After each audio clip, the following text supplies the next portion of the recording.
She didn't leave the house. That's the part people don't understand. Every morning, the neighbors saw the same thing. The door opened at the same time. She stepped out, adjusted her scarf, locked the door carefully.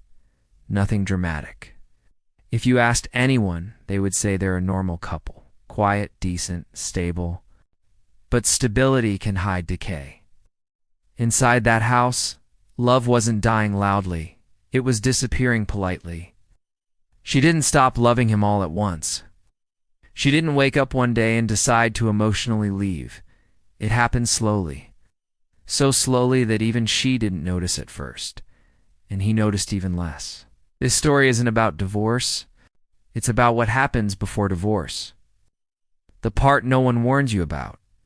The part where two people stay together, but stop being together. In the early years, mornings were different. Used to wake up at the same time, even when they didn't have to. He would complain about being sleepy. She would laugh and tell him to get up anyway. Breakfast was never rushed back then. Even silence felt warm. He used to ask her questions that didn't matter. What did you dream about? What do you want to do today? Questions asked just to hear her voice. Years later, mornings changed quietly. Now, the alarm rang. He turned it off without opening his eyes. She got up first.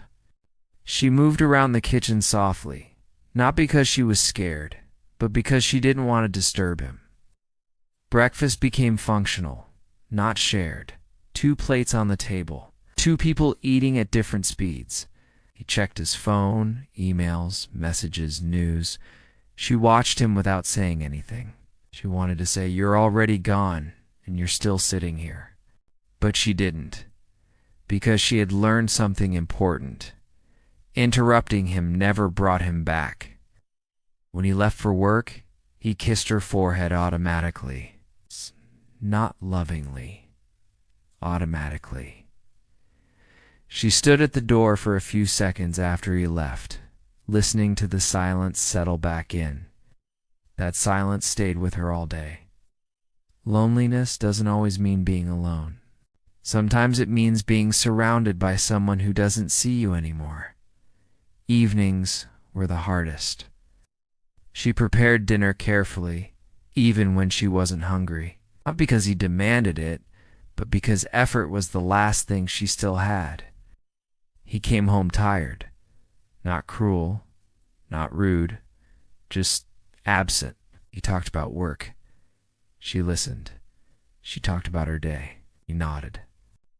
Sometimes he responded late, as if her words needed time to load. Shh. She began choosing her sentences carefully. Shorter, simpler, because long explanations died in the middle. She stopped telling him when something hurt her, because she was tired of hearing you're overthinking. At night, they sat on the same couch, watching the same screen. Living in different worlds, she tried small things, sitting closer, touching his arm mid-conversation, asking questions that didn't need solutions. Nothing changed. And slowly, something inside her cracked. She stopped trying to be understood. She just tried not to be a burden. That's when the house became quiet, not peaceful, just empty. She cried silently in the bathroom. Not every day. Only when the pressure became too heavy. She wiped her face before coming out, smiled, sat beside him again. He thought she was strong.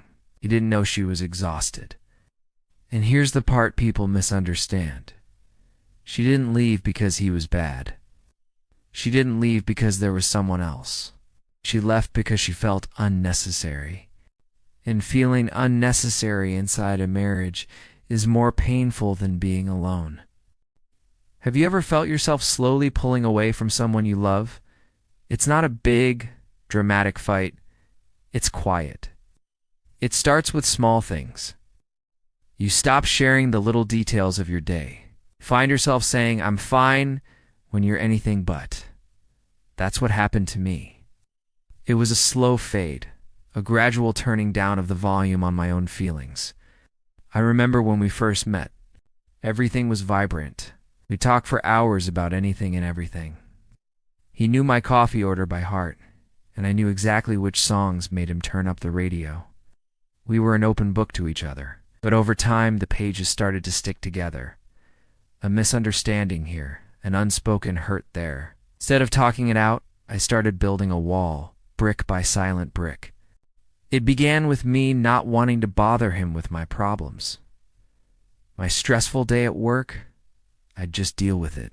My worries about a friend, I'd keep them to myself. I convinced myself I was being strong and independent. In reality, I was just becoming distant. He would ask what was wrong, and I'd just smile and say nothing, just tired. The truth was, I was exhausted from holding everything in. The silence grew. Our conversations became checklists of daily logistics. Did you pay the bill? What's for dinner? The deep, meaningful talks that once defined us were gone. I was physically present, but emotionally, I had already left the room. It felt safer to be numb than to risk feeling hurt or misunderstood again.